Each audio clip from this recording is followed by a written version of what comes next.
In 1898, a case reached the United States Supreme Court over a 10-pound package of margarine. The salesman who sold it had been convicted. The product was labeled. The federal tax had been paid. No one claimed it was poisonous. No one claimed it was spoiled. Its crime was that it was not pink. Lawmakers had decided that if margarine looked too much like butter, it should be forced to look like something no family would willingly place on the table. The salesman was fined $100, and the case eventually reached the United States Supreme Court. This was not an argument over taste. It was a battle over who had the right to decide what food was allowed to look real.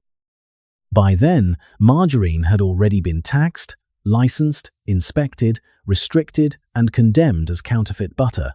Dairy interests feared that a factory-made substitute cheap enough for working families could take the color, the customers, and eventually the power that belonged to butter.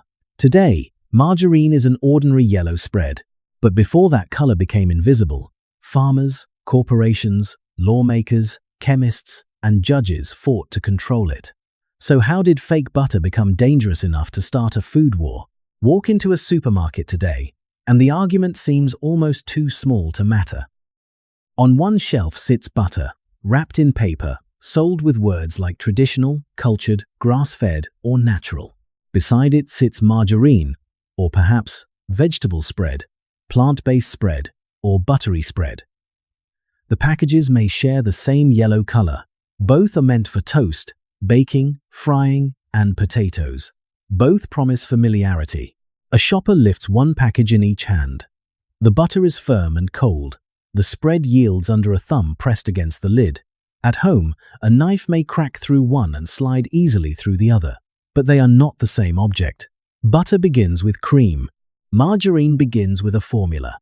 That formula has never been fixed. The earliest margarine was made largely from animal fat and milk. Later versions relied on vegetable oils. Some were hard enough to arrive in sticks. Others were engineered to remain soft in a refrigerator. Over time, manufacturers changed the oils, the emulsifiers, the water content, the flavorings, and the methods used to make liquid fat hold its shape. The name stayed recognizable, while the substance underneath it kept moving. A shopper comparing two packages now sees numbers: saturated fat, trans fat, calories, cholesterol. One label may show a pastoral field, another may display leaves, seeds, or a heart. Each package tells a simple story about itself. One claims tradition. The other claims technology, convenience, or health.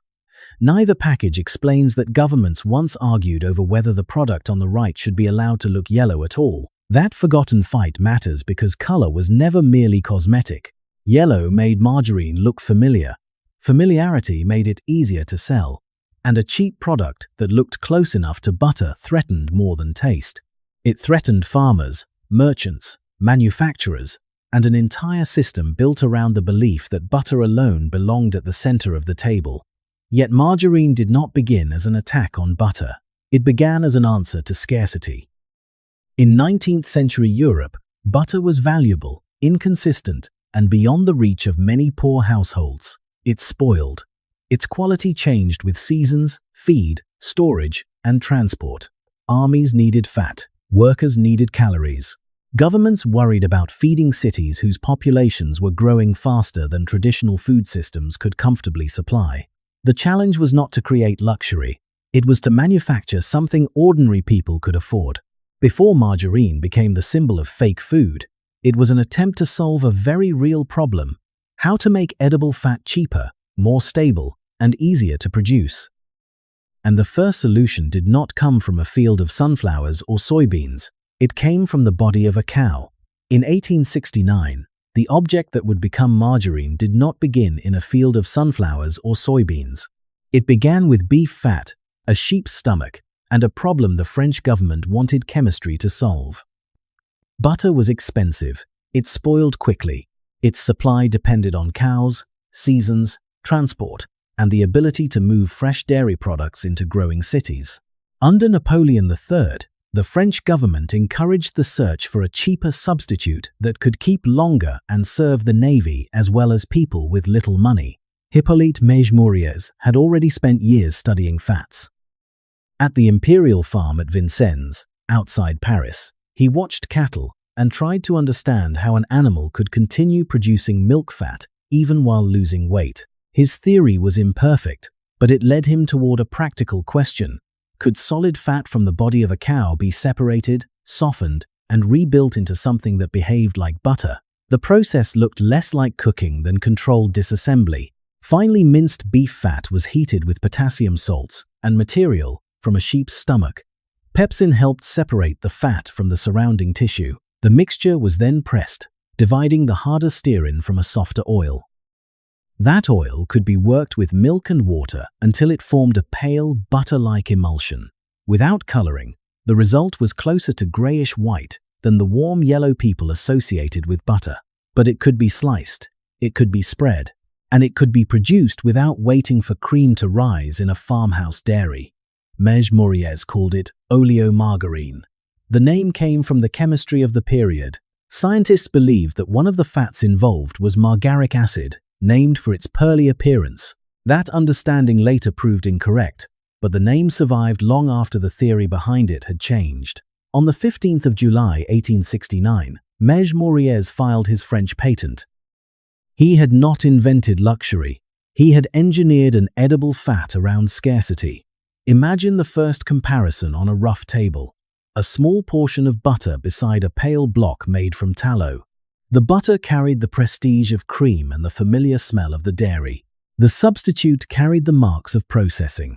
Yet for a naval kitchen, a hospital, or a household counting coins, the decisive question was not which product had the more honorable origin, it was which one could be obtained, stored, and afforded. That did not make the new product immediately successful. Mège-Mouriès opened a small factory at Poissy, west of Paris.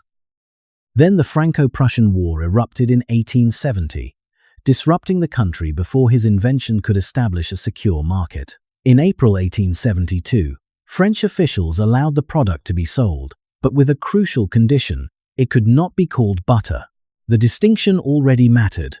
The substance had been created to perform butter's work, but the moment it entered commerce, it also had to be kept linguistically separate from the food it was designed to replace. The industrial empire that followed would be built by others. The invention remained unpopular in much of France, where suspicion of its ingredients and industrial manufacture proved difficult to overcome. But the chemistry was no longer the main obstacle. The method existed, the patent existed, the cheap substitute existed. What it lacked was a commercial system capable of producing it on a scale large enough to frighten the butter trade. That system would not be built in France. It would be built in the Netherlands. Butter could survive a laboratory experiment. What it could not ignore was a factory. In 1871, the Jurgens family acquired the right to manufacture Mège-Mouriès's invention. In the Dutch town of Os, they began turning the pale substitute into a repeatable commercial product. Simon van den Berg, operating in the same town, soon developed a competing version. The chemistry had crossed a border. More importantly, it had entered the hands of merchants. A laboratory could prove that beef fat might be separated and rebuilt. A business had to answer different questions. Would the texture remain consistent? Could it survive transport? Was raw fat available in sufficient quantities? Could thousands of packages be made alike, priced below butter, and delivered to people who had never heard of Hippolyte Mège-Mouriès? The Dutch producers learned to make the answer yes. Inside an early margarine works, animal fat arrived not as a culinary tradition, but as raw material. Workers cut, heated, pressed, mixed, cooled, and packed it. Each stage removed the product further from the cow and closer to a specification. The result did not depend on a particular dairy maid, churn, pasture, or season. It could be repeated. That repeatability changed the threat. In an American city, a grocer might place butter and oleomargarine within reach of the same customer. One carried the reputation of the farm. The other could draw on the vast supply of animal fat created by the meatpacking industry. For families watching every coin, the difference in price mattered more than the difference in prestige. Millions of Americans welcomed the cheaper spread. Meatpackers saw a profitable use for fats that had once been low-value byproducts. Bakers and boarding houses could buy a product that behaved enough like butter to perform many of the same jobs. But resemblance created an honest problem. Some dealers sold oleomargarine as butter. A customer paying the higher price could be deceived. Dairy farmers were therefore not inventing every complaint. Clear labels and penalties for fraud had a legitimate purpose. The conflict changed when protection went beyond identification.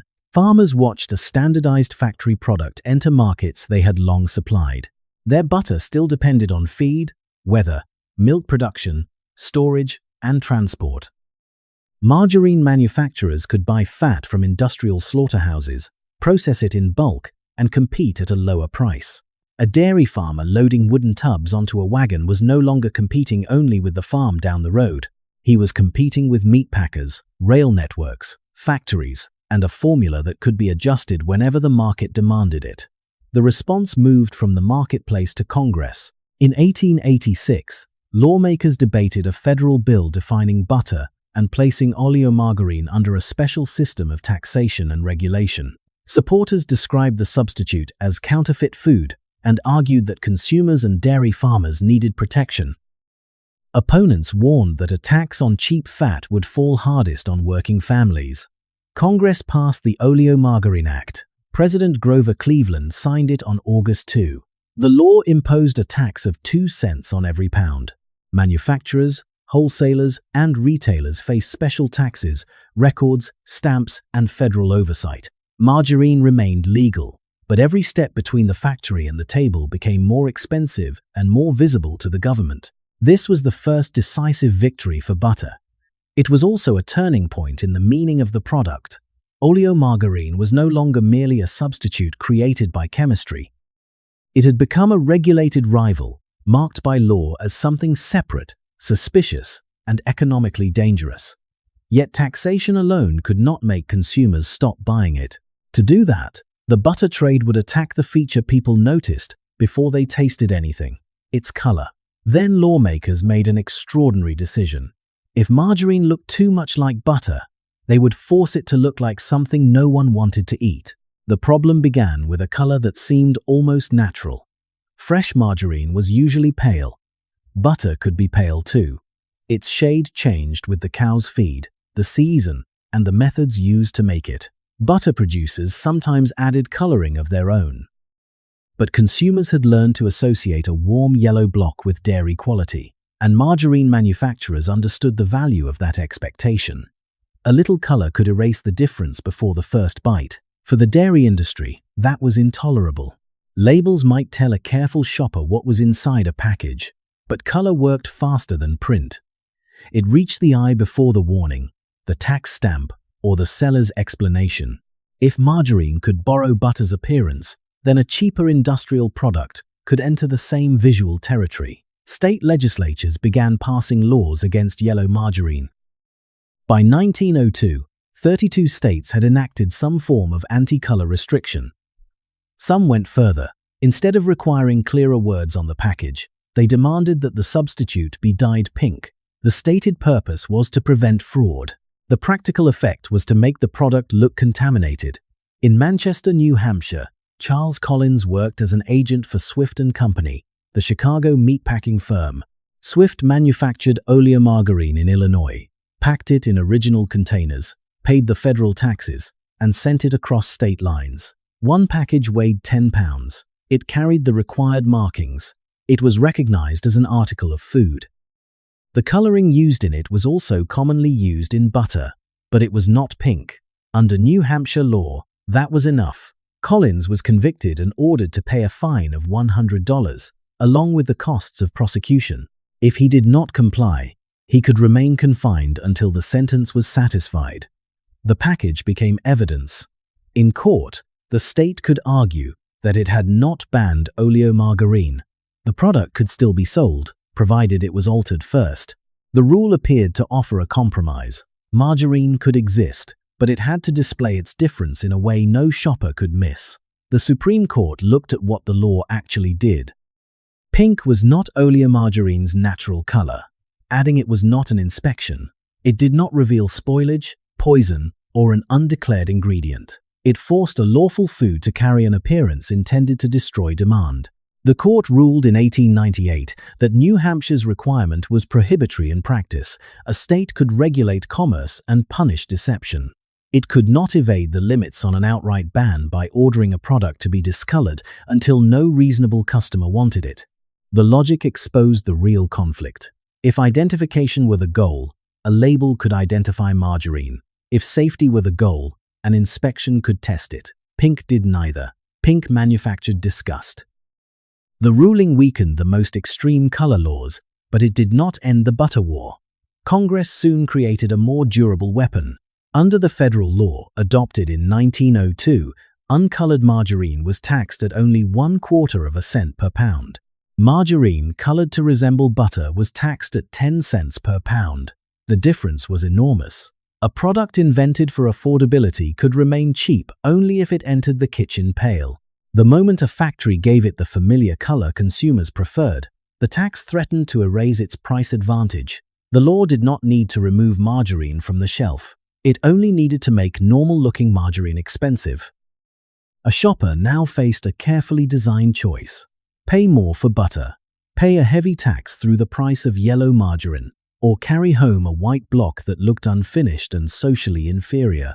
The butter industry had failed to preserve pink margarine, but it had protected something more valuable, the exclusive right to sell yellow fat without punishment. For a time, that seemed like victory. Then war, shortage, and millions of household budgets forced consumers to reconsider what unfinished food could become once it reached the kitchen. The food that politicians had spent decades trying to suppress became harder to condemn when the butter disappeared. War changed the argument because scarcity changed the meaning of imitation. During the First World War, food conservation and supply pressure increased demand for substitutes. During the Second, rationing made the trade-off explicit. Butter was valuable, perishable, and dependent on a chain that began with feed and milk and ended with transport. Margarine could be produced from industrial fats, stored, distributed, and used in many of the same kitchens. A product portrayed as an unnecessary fraud now answered a necessary question. What could replace butter when butter was rationed, expensive, or unavailable? At a wartime grocery counter, a woman opened a ration book and counted the points left for the week. Butter demanded more of them. Margarine could preserve points needed for meat, sugar, or another scarce food. She did not have to believe the substitute was equal in taste or status. She only had to decide what the household could afford to place on bread. That calculation was repeated across millions of kitchens. Margarine returned to favor during the First World War and gained wider acceptance during the Second. Shortage weakened an old assumption behind the anti-margarine laws, that consumers could always choose butter instead. When the preferred product became difficult to obtain, a substitute stopped looking like an attack on tradition and began looking like food. Yet the color restrictions remained. Manufacturers responded by separating the forbidden act from the factory. They sold pale margarine with a capsule or packet of yellow dye. The producer supplied the fat. The household supplied the final transformation. On a kitchen table, a child pressed the capsule until it burst. Yellow spread through the white block in streaks. The package had to be squeezed and kneaded until the pale patches disappeared. But it showed how far the butter war had entered private life. Lawmakers had prevented a factory from selling the product in the form consumers preferred. Families simply finished the process themselves, without wages, machinery, or permission from the dairy lobby. The kitchen accomplished what the law had tried to stop. Wartime familiarity also changed the way companies sold margarine. Advertising no longer had to present it only as the food of people who could not afford better. Brands emphasized nutrition, vitamins, cleanliness, consistency, and modern packaging. The substitute began to acquire an identity of its own. After the war, the federal restrictions became increasingly difficult to defend. Consumers had used margarine through shortages, and manufacturers had built national brands. The old tax structure looked less like protection against fraud and more like a penalty on a widely accepted product. On the 16th of March 1950, Congress repealed the federal taxes and licensing provisions that had burdened oleomargarine since the 19th century. The repeal took effect on July 1, but the food war did not end everywhere at once. State restrictions survived. In Wisconsin, the symbolic center of American dairy politics, the ban on selling yellow margarine remained until 1967. Residents crossed state lines to buy the yellow version and carried it home in suitcases and car trunks, a practice widely nicknamed margarine smuggling. The dairy industry had spent decades trying to reserve butter's familiar appearance for butter alone. War broke that control in the most practical way possible. It taught families that they could buy the pale substitute, color it themselves, and place it on the table anyway. By the time the laws began to fall, margarine no longer needed permission to look normal. It had already become normal inside the home. And once the legal barriers weakened, industry was ready to rebuild it again, not from beef fat, but from liquid oils, chemical catalysts, global shipping, and machines capable of designing fat to order. Margarine's greatest advantage was not that it came from plants. It was that industry could keep changing what it came from. At the beginning of the 20th century, most liquid oils had a practical weakness. They poured. Butter and traditional margarine held their shape. A factory could refine cottonseed, soybean, fish, or other oils, but liquid fat did not automatically become a block that could be wrapped, sliced, stored, and spread. Wilhelm Norman helped remove that limit. In 1901, the German chemist passed hydrogen through oleic acid in the presence of finely divided nickel. The reaction converted part of the unsaturated material into harder, more saturated fat. Patents followed in 1902 and 1903. By about 1909, industrial hydrogenation was beginning to spread through Western Europe and the United States. Inside a hydrogenation plant, liquid oil entered a sealed vessel with hydrogen and a catalyst. Heat, pressure, and time changed its physical behavior. The processor could decide how far the reaction should go. More hydrogenation could raise the melting point and produce a harder fat. Partial treatment could create something softer. Fat was becoming adjustable. A technician no longer had to accept an oil exactly as nature supplied it. The factory could modify consistency, improve stability, extend shelf life, and produce a material designed to remain solid enough for a package, but soft enough for a knife. That flexibility widened the map of possible ingredients. Vegetable oils could replace more expensive animal fats. Oils that had been too liquid, unstable, or strongly flavored could be transformed into usable hardstocks. A margarine plant was no longer tied to one animal, one crop, or one season. It could buy whatever the global market made available. The same logic connected margarine to an industry that seemed unrelated: soap. Both businesses consumed enormous quantities of oils and fats.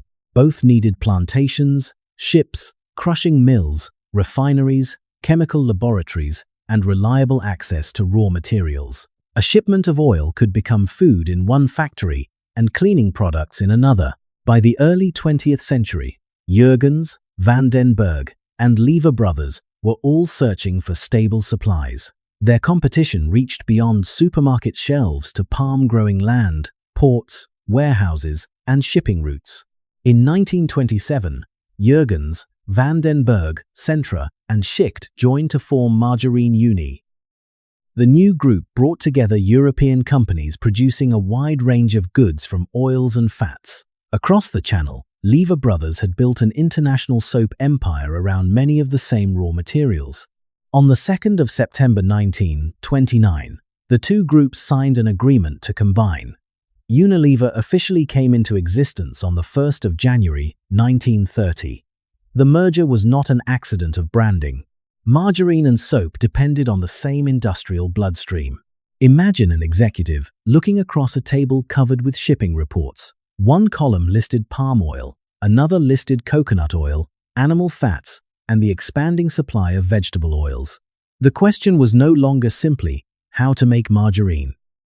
It was how to control enough fat to keep dozens of factories operating. In the United States, soybean oil eventually provided an especially abundant answer. As livestock producers demanded more soybean meal for feed, crushing more beans also produced more oil. Margarine manufacturers gained a growing domestic supply of inexpensive raw material. By the 1930s, American margarine relied mainly on partially hydrogenated vegetable oils.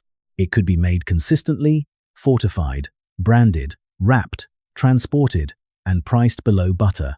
The result appeared in the National Statistics in 1958, US. Margarine availability reached 8.9 pounds per person and surpassed butter for the first time. In 1976, it peaked at 12 pounds per person. The substitute that lawmakers had once tried to discolor had won the mass market. But it had not won by becoming a perfect copy of butter. It had become something butter could never be, a formulation that industry could rebuild whenever raw materials, prices, machinery, or consumer expectations changed. That adaptability produced margarine's greatest commercial victory. It also concealed the chemical compromise that would drive the next food war. Margarine had spent decades defending itself against the charge that it was fake. Then it discovered a stronger argument: butter was dangerous. By the middle of the 20th century, heart disease had become a major public concern. Researchers, agencies, and food companies increasingly focused on cholesterol and saturated fat. Butter, once defended as the natural standard, now carried a biochemical liability. Margarine could present itself as the modern answer. In an advertisement, a white tub sat beside a clean breakfast table. The package carried leaves, a smiling family, or the outline of a heart. This was no longer merely the affordable spread for households that could not buy butter. It was vegetable-based and designed for an age that measured food in milligrams. The old insult artificial was becoming a sales advantage. But margarine still did not describe one stable substance. A soft tub spread made mostly from unsaturated oils could differ sharply from a hard stick made with partially hydrogenated fat. Both might be yellow and carry the same brand. Their effects inside the body were not necessarily the same. The problem began inside the technology that had made margarine so adaptable. Partial hydrogenation helped liquid oils hold their shape and resist spoilage. It also rearranged some unsaturated fatty acids into trans configurations. These industrial trans fats could raise LDL cholesterol while lowering HDL cholesterol, a combination associated with cardiovascular risk. For years, that cost remained largely invisible at the breakfast table. A consumer might replace butter because the label emphasized vegetable oil and contained no dietary cholesterol. The package appeared to confirm a simple reversal. Animal fat belonged to the unhealthy past. Engineered plant fat belonged to a healthier future. Then laboratory measurements and population studies complicated the story. Imagine a researcher placing blood samples into an analyzer. The numbers did not care whether the fat had arrived beneath a pastoral image or a modern health claim. Some formulations designed to escape butter's saturated fat carried a different risk. The healthy substitute had acquired its own hidden liability. In 2003, the US Food and Drug Administration required trans fat to appear on nutrition facts labels beginning in 2006. Consumers could finally see a number that had previously disappeared inside terms such as partially hydrogenated oil. Manufacturers began reformulating. Some reduced partial hydrogenation, shifted toward naturally more solid fats, blended liquid and fully hydrogenated oils, or used other methods to create the required texture.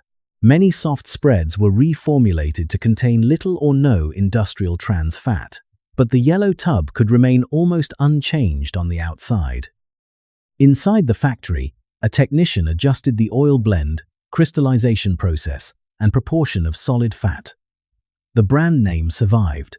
The familiar image survived. The substance beneath them changed again. In 2015, the FDA concluded that partially hydrogenated oils were no longer generally recognized as safe or GRAS for use in human food. Most manufacturers were given until 2018 to remove them or obtain approval. The agency completed further administrative changes in 2023. This did not make butter the automatic winner. Modern spreads vary widely. A soft margarine based mainly on unsaturated vegetable oils and without partially hydrogenated oils is not nutritionally equivalent to an old hard stick rich in trans fat. Butter still contains substantial saturated fat. The answer depends on the formulation and what replaces what in the diet. For more than a century, Butter and margarine had been sold as moral opposites. Natural against artificial, honest against counterfeit, tradition against chemistry, health against danger. Yet margarine kept the same name while animal fats gave way to vegetable oils, hard sticks gave way to soft tubs, and industrial trans fats were largely engineered out of US formulations. The product did not prove that artificial food is always harmful or that natural food is always safe. It revealed something less comforting. A food can keep its color, its name, and its place on the table while the chemistry and the meaning changes underneath it. Tomorrow morning, the argument may look no larger than a knife and a piece of toast. The spread will be yellow, soft, familiar. It may come from cream, or from a blend of oils designed to remain smooth in the refrigerator. The package may promise tradition, plants, simplicity, or health. Nothing about it will look political, but the color on that knife was once fought over in legislatures and courtrooms. A salesman was punished because the margarine he sold was not pink. Families carried home white blocks and kneaded yellow dye into them by hand. Chemists learned to rebuild fat from animal tissue, then from liquid oils. Corporations mapped plantations, refineries, shipping routes, and factories around the need to keep that block cheap and consistent. Then the meanings reversed. The substitute created for people who could not afford butter became a symbol of industrial modernity. The product condemned as artificial was sold as the healthier choice. Later, some of the chemistry behind that promise had to be removed, and the same familiar package was reformulated again. Through every transformation, the object remained small enough to disappear into breakfast. That may be margarine's most revealing achievement. It taught governments that a color could protect an industry. It taught companies that a formula could survive by changing. It taught consumers to treat words like natural, artificial, real, and healthy as if they described permanent truths, even when the substance beneath them kept moving. Margarine did not begin as a fraud. It began as an attempt to make edible fat cheaper. But once it entered the market, the question was no longer whether it could perform butter's work. The question was, who had the authority to decide whether it was allowed to look, taste, and live beside butter as an equal? That argument has never fully disappeared. It returns whenever a substitute borrows the name, shape, or social place of an older food. So the next time a yellow spread disappears across warm bread, the color may still seem natural. It was never merely natural. It is the color of a war over who gets to define what food is real.